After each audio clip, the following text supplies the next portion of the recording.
Ассаламу алейкум жалпыңыздарга. Берекелүү Ороз айынын башталышына аз гана убакыт калды. Анықтан ушул тема боюнча зарыл болгон маалыматтар жеткирейин деп чечтим. Орозо бул исламдын 5 түркүнүн бири. Ар бир ден соолугу бекем болгон мусулман карманышы шарт. Пайдаларын айта турган болсом, ал руханий жактан дагы и ден соолук жагынан дагы тазаланууга алып барат. Өзүбүзгө болгон баалоо жана дагы жактыруу сезими дагы бир кыйла ашат. Күнөөлөрдөн жеңилдеп, анан ашказан ичегилерибиз дагы бир жыл бою жыйналып калган ар кандай улуу заттардан дагы арылат. Жалпылап айтканда ушундай. Бирок пайдалары мындан дагы башка толтура көп. Мен буга токтолбойм. Негизгиси кимдерге мүмкүн эмес. Ошолорду айтып коеюн деп чечтим. Биринчи кезекте кош бойлуу аялдарга жана дагы бала эмизген аялдарга сунуштай албайм. Анткени сиздер 2 адам үчүн азыктанасыздар, балдарыңыздарды рызкыдан кыйып кое албайсыздар. Кийинчерээк тутуп берсеңиздер болот. Кудай таалам кечиримдүү.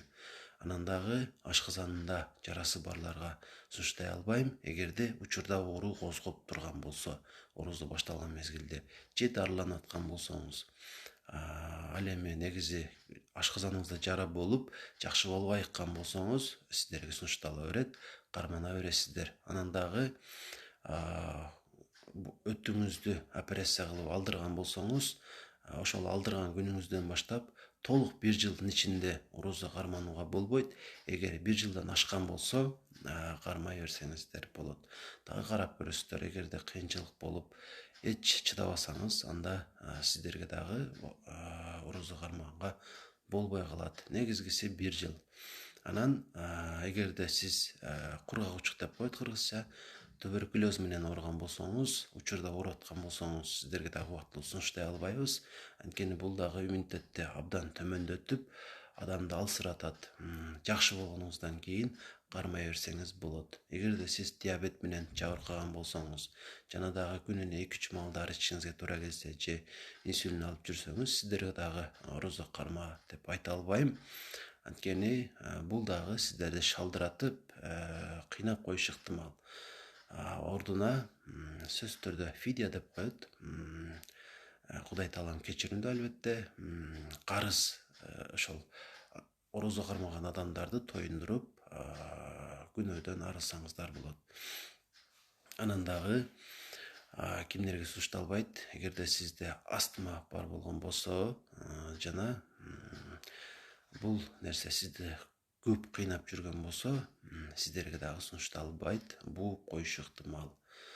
Анан дагы өтө каар адамдарга дагы орозо кармоо мүмкүн эмес. Анткени сиздерде өтө көп өнөкөт оорулар бар.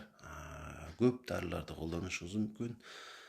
Жана орозо кармоо менен андан бешбетер алсырайсыздар. Анткени энергияга болгон муктаждык сиздерде көбүрөөк.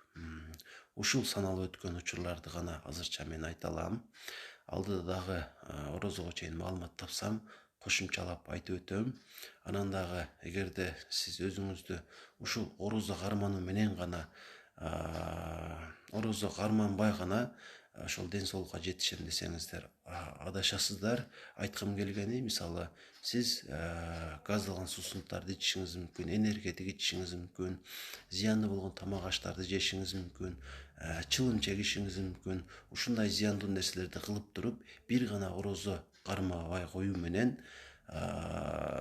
ден соолукту сактайм деп ойлобоңуз. Бул жөн гана нафсиңизди кармай албай, шылтоо издеген гана жол болуп калат. Андыктан мүмкүн болушунча карманганы аракет кылыңыздар жана тазаланыңыздар. Орозо айы кечиримдүүлүктүн айы. Кайсы бир адамга кек сактап жүргөн болсоңуз, өзүнө айтышыңыз шарт эмес, ичиңизден кечирип коюңуз.